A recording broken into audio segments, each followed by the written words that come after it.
do is demo, and then we're going to, a couple people have asked, well, you know, what are the changes? We talked about them kind of in a little bit of very overview last week in the slide form. I'm actually building some slides that actually go through article by article what the changes are, so there's like more of a primer to help people more than having to look through the markup version. Haven't gotten finished that yet. What we're going to do tonight, though, just very quickly, is after Bruce gives his presentation, before we go to the public speaking portion, is I'm going to have Dave flip through the articles very quickly, just point out some differences so people can see what's going on, and then probably we get to Article 14. We're probably going to, Bruce is going to talk maybe briefly about a letter we got from Dave Hessler. I think that the Hessler letter is around here somewhere. And also, did you make copies? Did you print out that thing I sent you? Remember that I sent you that said print out 8 pages of this? Yes, Oh, here. somewhere there. Right. By Gerald. There. Yeah, right there. Also, we were also asked about, you know, non-web-based questions and answers. Now, these are not all the documents, but if you were going to go onto the web and look at the public comments page, you know, there are a bunch of questions and answers from the planning board and commentary. So this is not all the documents that are below there, but this is actually just the grid of questions and answers, but there's more questions and answers below that. But at any rate, this is at least a partial collection of questions and answers in a hard copy form that people have talked about. So that's available over here. If you want to speak tonight, just ask that you grab one of these forms and fill it out just so we have a record of who spoke tonight, so we can make sure we capture it all later. So I'm going to go ahead and let Bruce do his sound demo. Okay, Mr. True asked for a repeat of a demonstration I did at a workshop a few weeks ago. And basically what I was doing was demonstrating how David Hessler had explained that trying to measure DBC levels is not actually practical in the real world for wind turbines, because the DBC readings are upset by the wind noise passing over the microphone even at relatively low wind speeds. So I'm just going to repeat that, and for that this is a sound meter. I did have it recalibrated about a month ago, and what we're going to do is it's being set to measure DBC sound levels. And then if everyone would just be quiet for just a minute, we'll try to get a steady reading.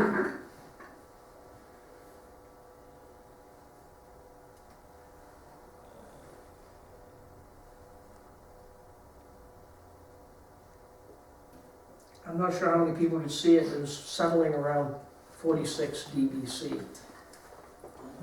And if you were looking actually at A, just so to give you a comparison,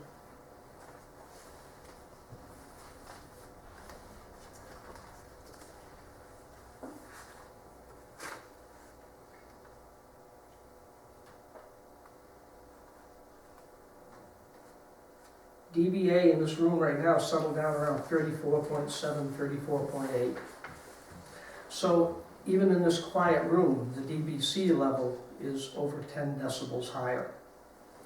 You don't hear it, but that could be everything from people's breathing to the fan and that. You name it, there's a lot more of that sound you don't hear than you realize. Now, what David Hessler was explaining was that when there is any air movement over the windscreen, you're measuring the sound of that movement of air against the windscreen. You're not actually measuring background sound. So what I did at the other meeting was simply swipe this through the air, and we do the same thing again. That actually, I did a little work at home, and that generates about only a 2 to 3 mile per hour speed across that windscreen. It's not really that high. What the meter will do is I will push a button here and it will record that maximum level. So if everyone is, sorry, hit the wrong button.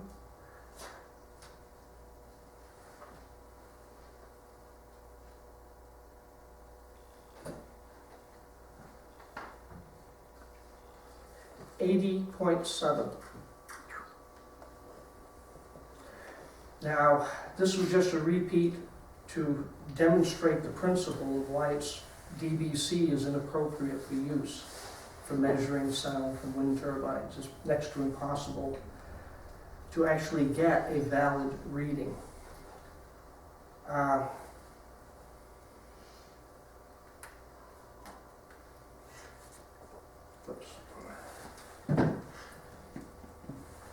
What I have also been playing with is larger wind screens at home and using a fan and actually a device that measures the wind speed going across it.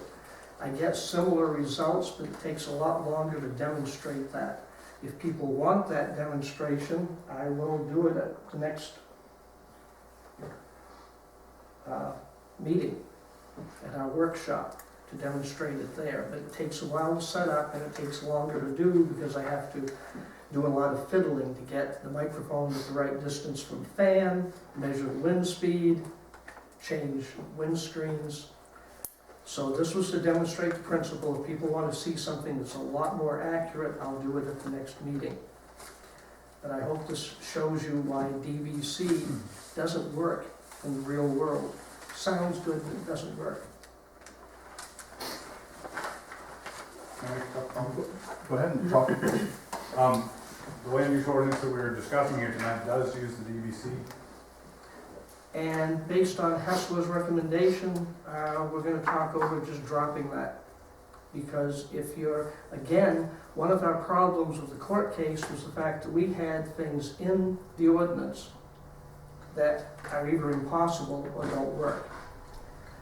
The whole point of redoing this ordinance is to eliminate those things, so that we no longer have a situation where we have impossible things that can't be measured. You're setting up an impossible situation. Sure. So am I correct that we'd have another public meeting if that change was made? What the process is going to be, this is going to be the last public hearing per se for changes. I think if we look at the schedule, there's like next week is like the last week for the public to have input, because we've been taking public input ever since January every week, because we do have to button down, write it, and publish it. And then there'll be multiple public information sessions. Carol had asked for those, throughout the month of May, once we get it published on the desk, to further discuss it so people can see exactly what it is. We haven't discussed, we just got a letter from Hessler between the meetings. Excuse me. It's published on the website, and there's copies of it at Town Hall. And we haven't had a chance to have a group discussion about Hessler's letter and what we plan to implement versus what we don't plan to implement. So I think some people have come by the town office and picked a copy of Hessler's letter up. So like tonight and next week, before we have a discussion, will be a good time to make sure that you review Hessler's letter and give your input and responses to what Dave Hessler said. One thing I will say is that subsequent to us hiring Dave Hessler has done a lot of work for regulatory agencies. He's been involved with a lot of group research projects, all over the world, and and in particular the United States. And most recently, apparently last fall, he did a research project here in Maine for the DEP as a DEP contractor to study something. So apparently he is quite I guess he's quite well thought of in the regulatory community to do work. So I don't think that we should take what Dave Hessler says lightly. One other comment on the demonstration. We've kind of established a background of 34 dBA, correct? Yes, in this room, yes, we can. Could I add a noise so that we could demonstrate the 5 and 10 decibel increases to represent the allowed limits at residences as well as properties? Turn it back on.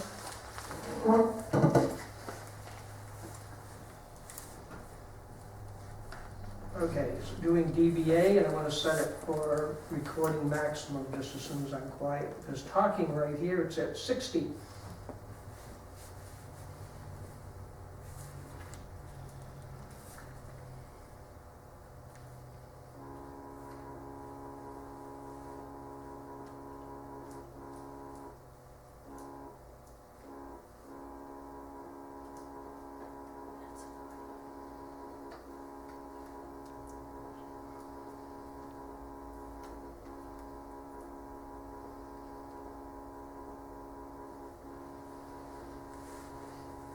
like a ladder?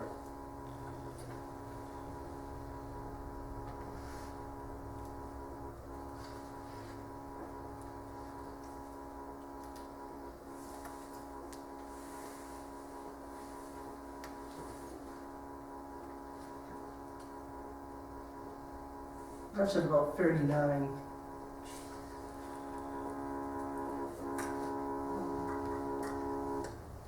Well, you hit 70 almost there.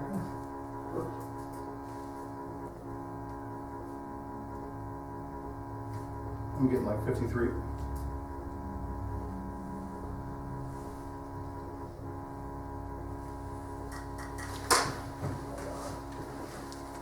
Okay, I can't do max, I'm just gonna watch it.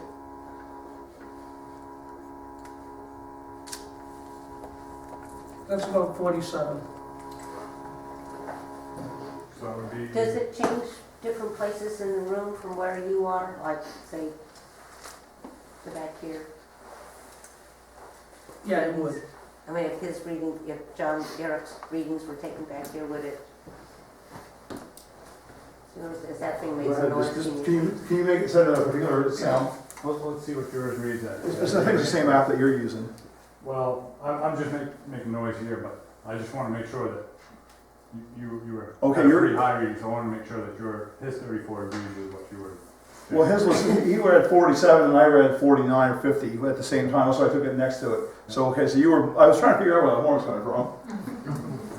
So it was basically from whatever sound, I don't know what sound you had over there, but he had, you know, in the high 40s, so it was like within a couple decibels. Okay, so that would be, the first noise level that I used would have been allowable under the current ordinance, or current proposed ordinance. The second sound would have been very slightly more than what would be allowed on people's property beyond 4,000 feet. Is that accurate?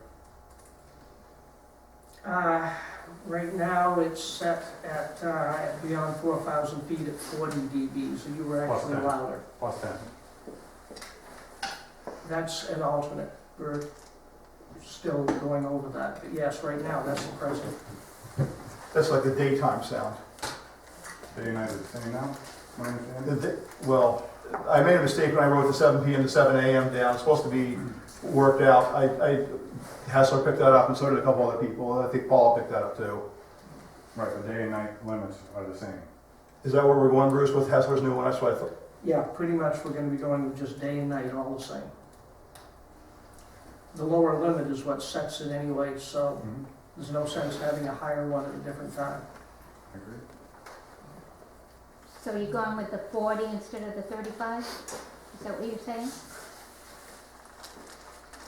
You need to read Hessler's. I have, yeah. We haven't settled on that yet because we haven't, as a group, been able to discuss his letter. And we're not allowed to discuss it outside of meetings. Maybe. Go ahead, Jessica. I just wanted to ask, you was reading DBA, correct, when Jared was making a noise? Yes, And was you just regular decibels, not DBA? no, DBA. I'll be honest with you, on this application, on this phone, I think it might be decibels, but I'm not positive it's decibels or dBA, to be honest with you. I believe it's just decibels because that's the app I have as well. Okay. The DBA is what was needed. Right. And the only other comment I had on your, what you mentioned there was, if not DVC, then is there going to be any low frequency, any way to assess low frequency or infrasound? Effectively, there is no way to measure it properly, and at the distances you're looking at, it's not a concern. So why try to measure something that's, By concern, you mean direct health risk? I noticed that in a lot of the papers that have been health posted. or annoyance? Okay, well, I mentioned that because a lot of the papers that have been posted indicate that there's not a direct health risk. However, it could cause sleeplessness, which could cause health risk. So I just wanted to differentiate. Sleeplessness is directly related to DBA levels.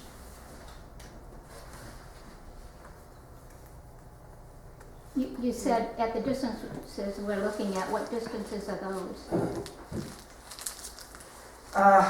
We're looking at regulating the sound outside of residences right now at 35 dBA. So it doesn't really matter what distances you're talking about. We're talking about outside of residences, which means inside the residence where your bedroom is, you're going to be looking at 20, well, according to the WHO, you'd be looking at 20. I think a more accurate measure might be 25. It's insignificant.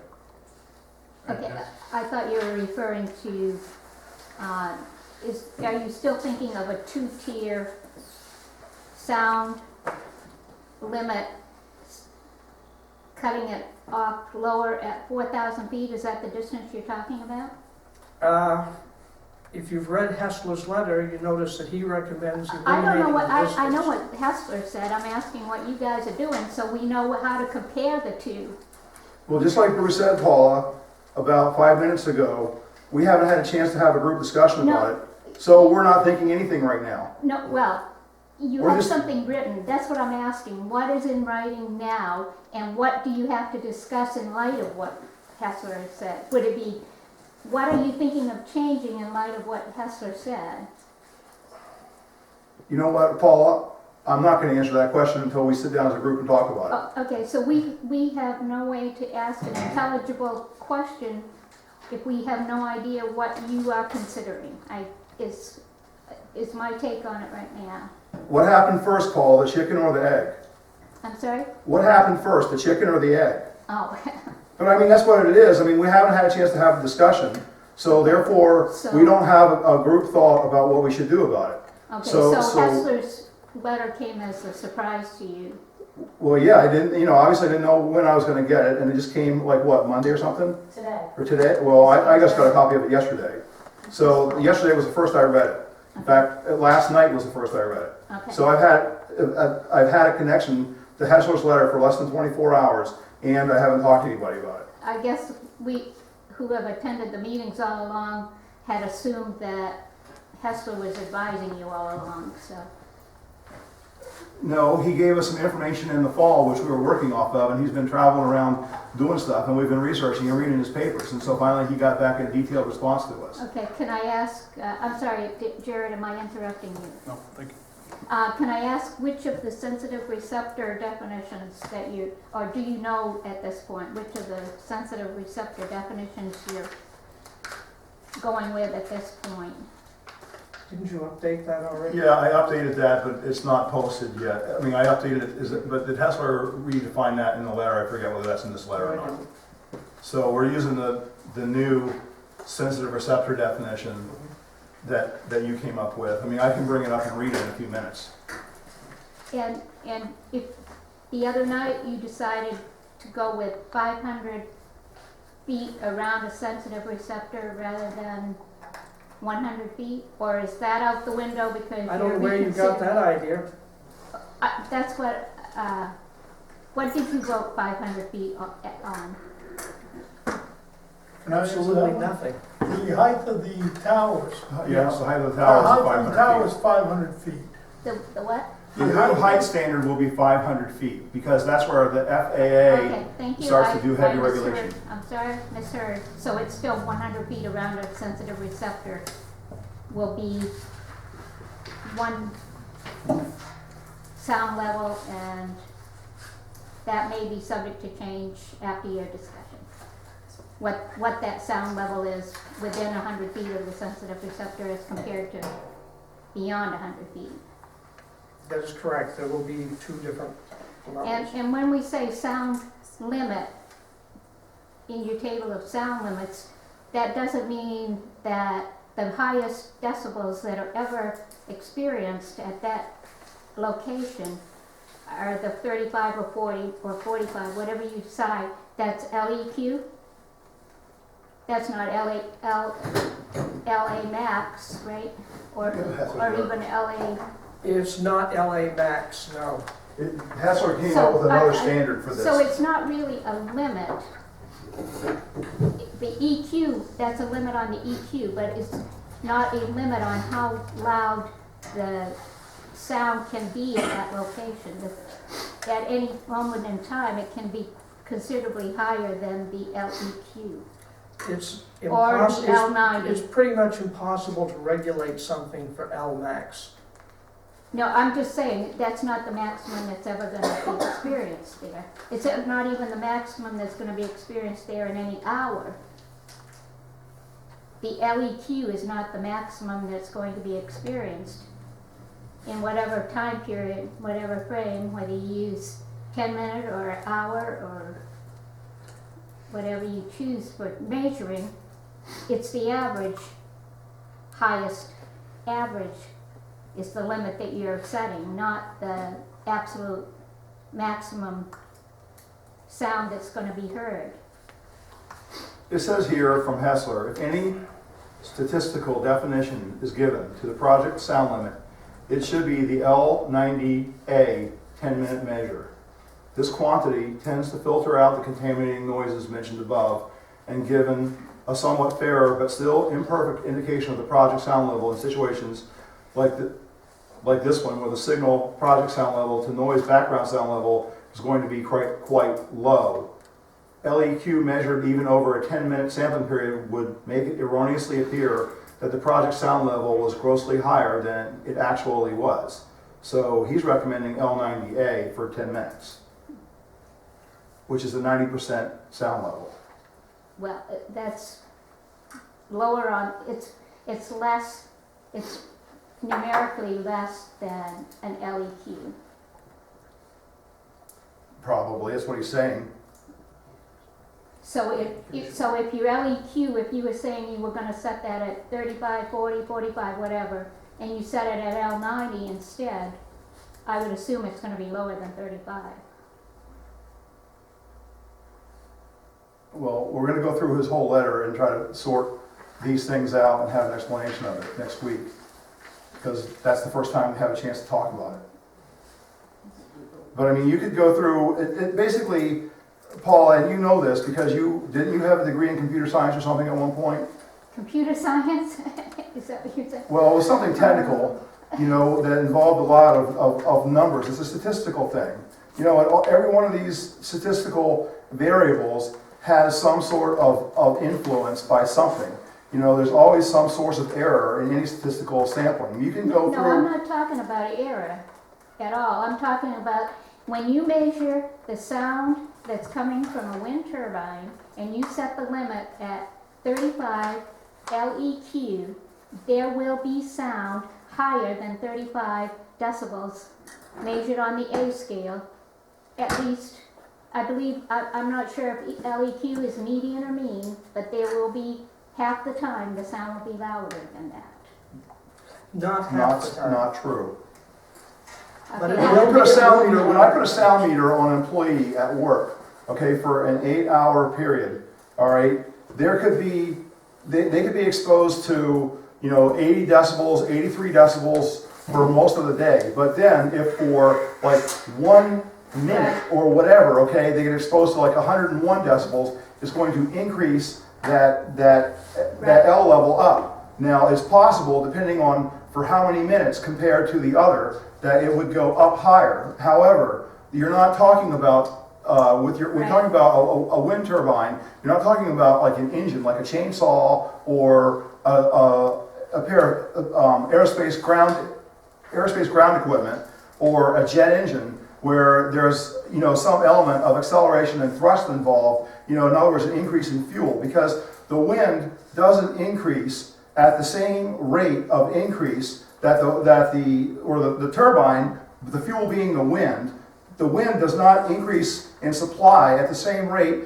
as the fuel-air mixture going into an engine, okay? And that's why you get these wild exaggerations. Yes, Paul, listen, okay? That's why you get these wild exaggerations in the statistics. However, with a wind turbine, you're talking about the wind is going to blow, it's going to blow 25, and then it might gust up to 35. But then even if it gusts up to 35, there's brakes in the turbine, because they don't want the turbine to suddenly thrust from 25 miles per hour to 35 miles per hour, because if it does that, there's a possibility it's going to have some sort of cyclic stress involved with it that's going to cause it to fail. So clearly, there's a braking system in there so that it gradually increases. So by the time it gets up even to the higher rate of speed, okay, it's not going to go too fast, because if it goes too fast, it'll break. It's going to actually stop at a certain point and cycle back down.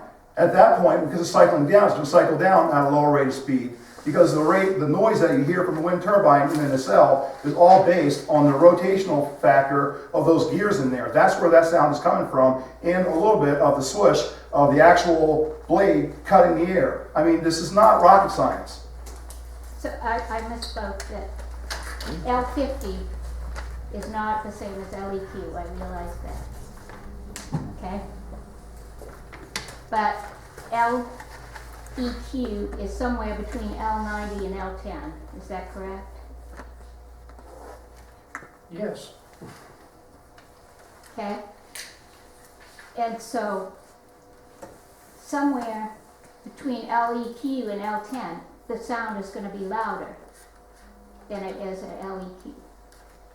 It's possible for an instant it could go up louder, but it can't go up at an appreciable speed, because the rate of change of sound increase is going to be proportional to the rate of change of prop speed. And the prop speed can't increase fast enough to give you a rate of change that's probably discernible to your ear for the time period that you'd actually need to hear it. It's not like it doesn't go fast enough. It's the acceleration constant in there. It's not even a constant, it's a variable acceleration. So if you're going to change to L90, what's the advantage of that?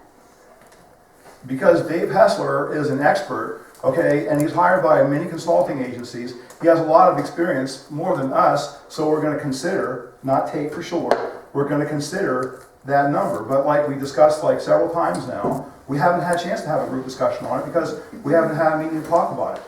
And we're more than open to listen to discussion about it, you know, and we're going to take what you said.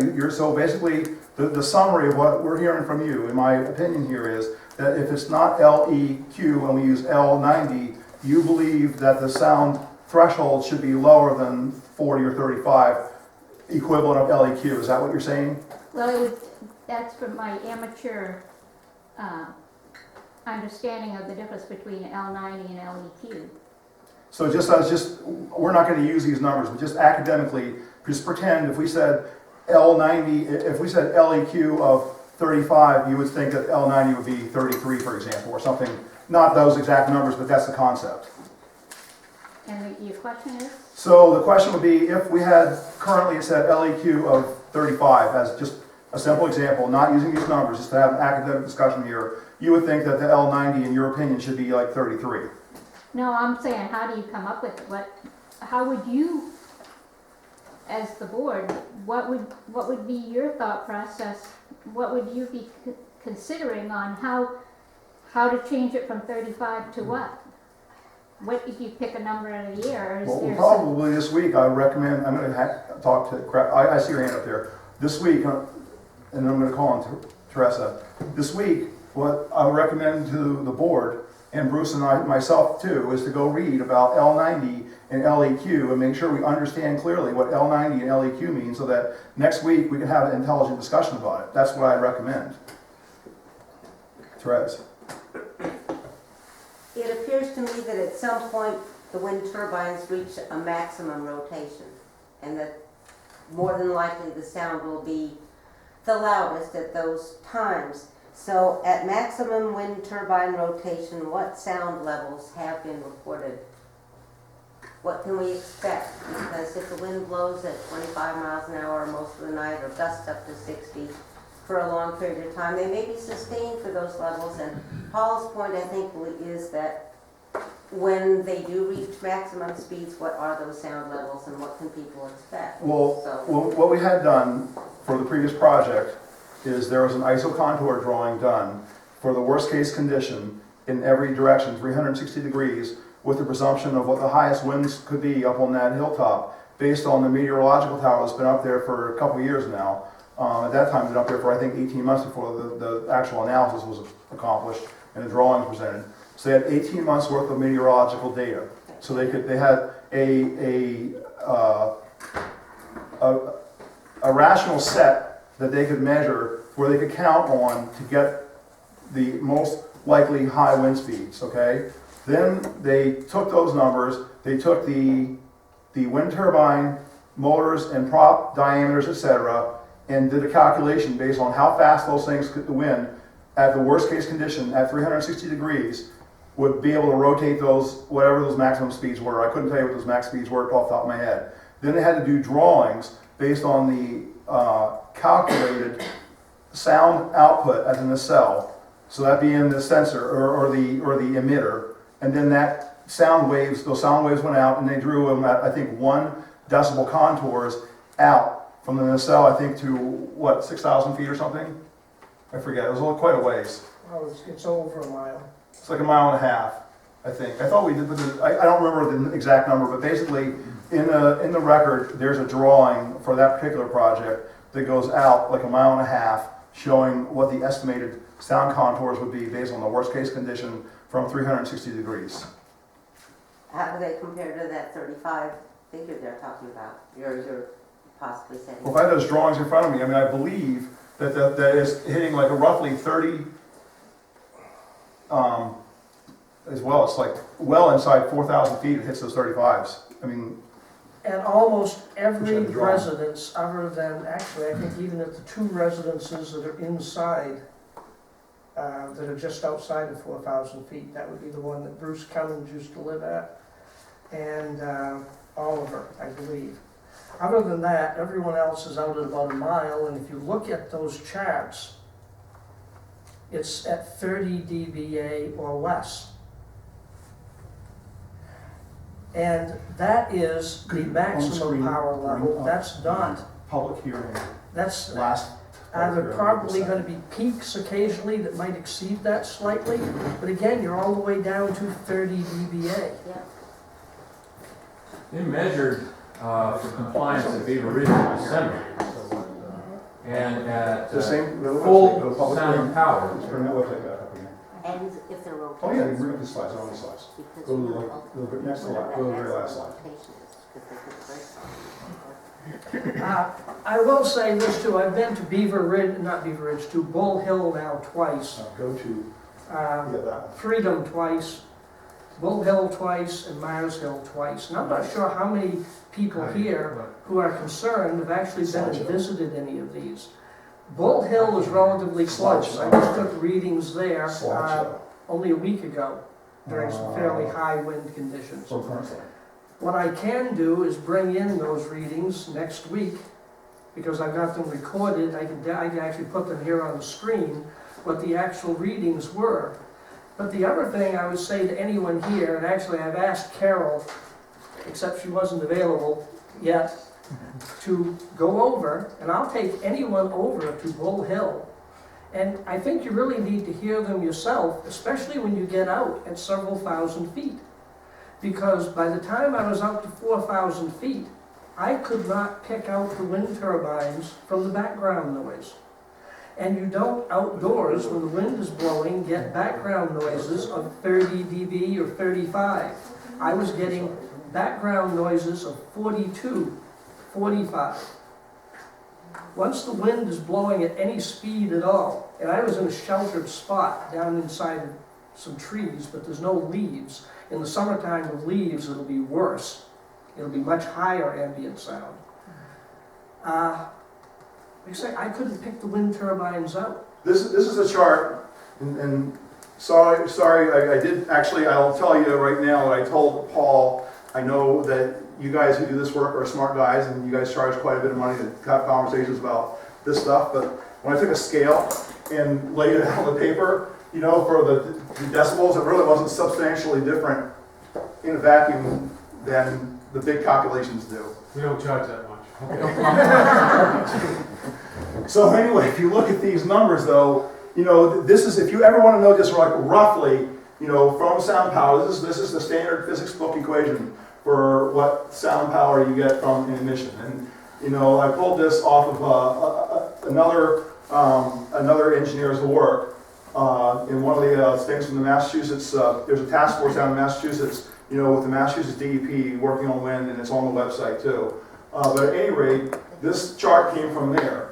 And what it is it shows you roughly that if you were at 105 decibels, which I believe this one was supposed to be like 103 or 102, it's between 100 and 105 for the one that was this Pisgah project. But if you come down the list to see it like, at 3,000 feet, it's already down, between 29.5 and 34.5. So if you just split it, because that's where this particular one is, you're down below 35 decibels, at 3,000 feet. If you come out to 4,000 feet, you're down, in the 30-ish decibel range. So you're well within tolerance. This is like in free air, with no attenuation for leaves or ground or anything else. And this is dBA, not dB. This is dBA. And this is, like I said, anybody can go get this out of a physics book and do it. And this isn't like some consultant just trying to tell you something. You can go look it up in your high school science book. I mean, I don't know what else to say.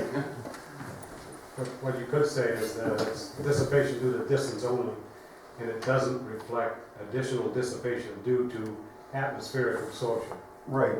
It's just raw distance.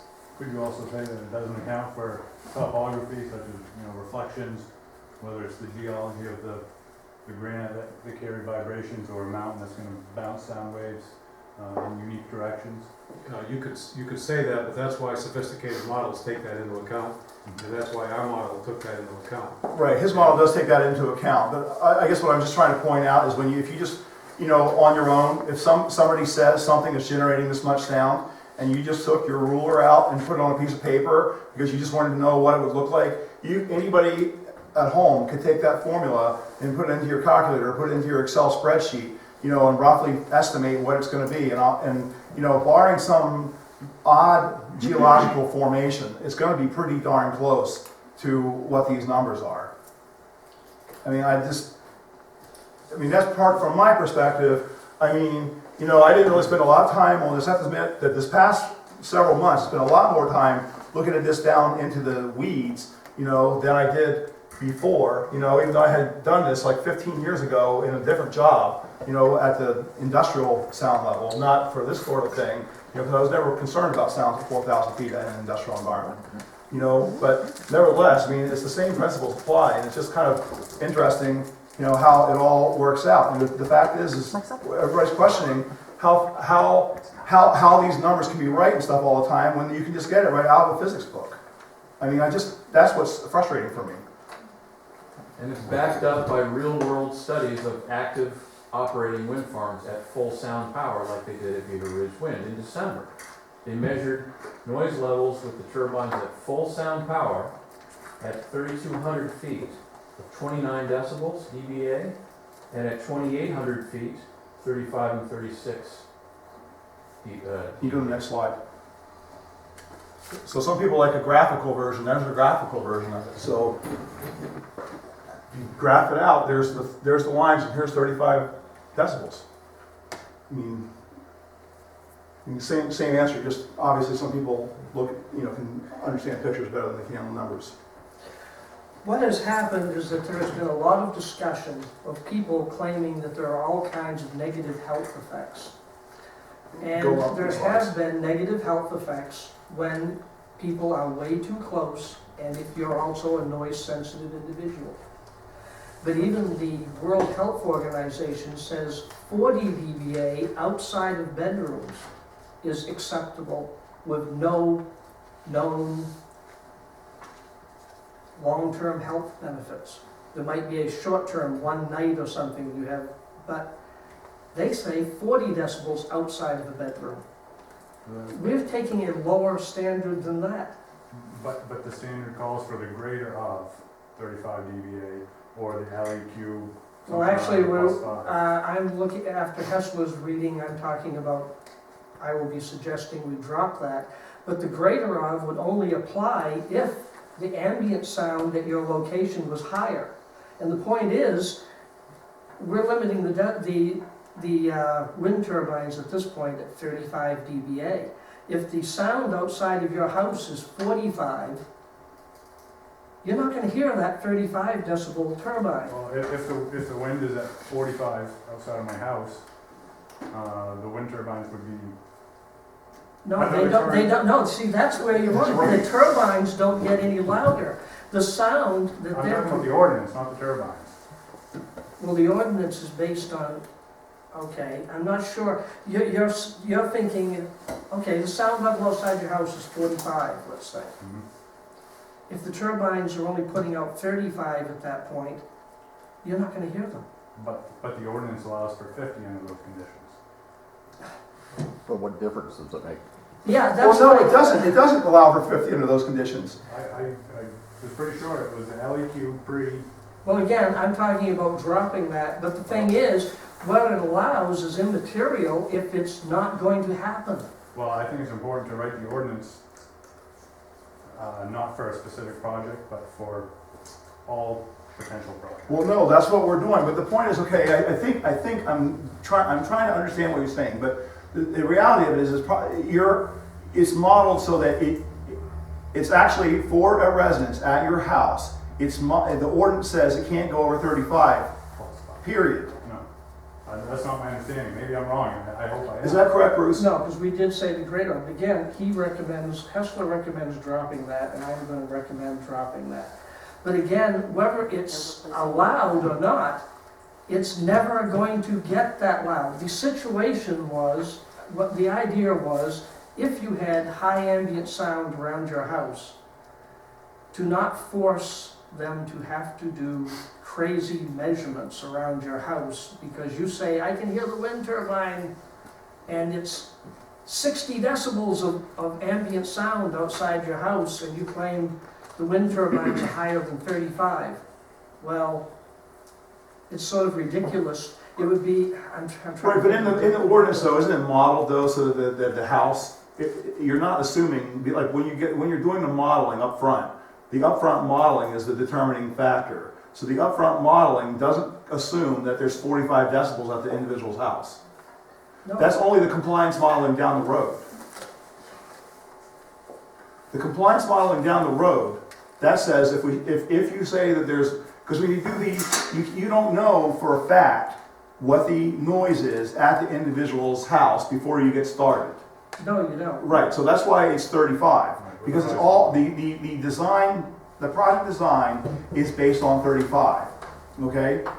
Now, let's say that, a year after the project's up, the homeowner comes and says, I have a problem, I hear the wind turbines. Well then, at that point, you go down and do a very finite modeling at that person's house. And then you find out that normally it's 45 decibels at that person's house.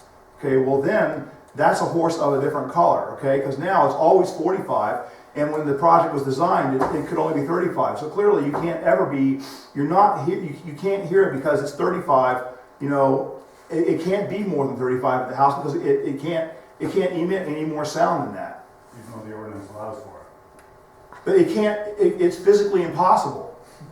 Well, think of it this way. Your speed limits on your road, might be 60 miles an hour, but if you've only got a car that can only go 35, you're never going to get to 60. You haven't got to worry about it. That's the way it is with these wind turbines. You can't write something that, I'm trying to think. You can't think your Kubota at 60. No, I understand that. That's kind of what we're talking about here. No, you make a good point, but in that the wind turbine shouldn't be held to below ambient. But my question is, why would we allow them to be above ambient? Well, how would you write something that doesn't happen?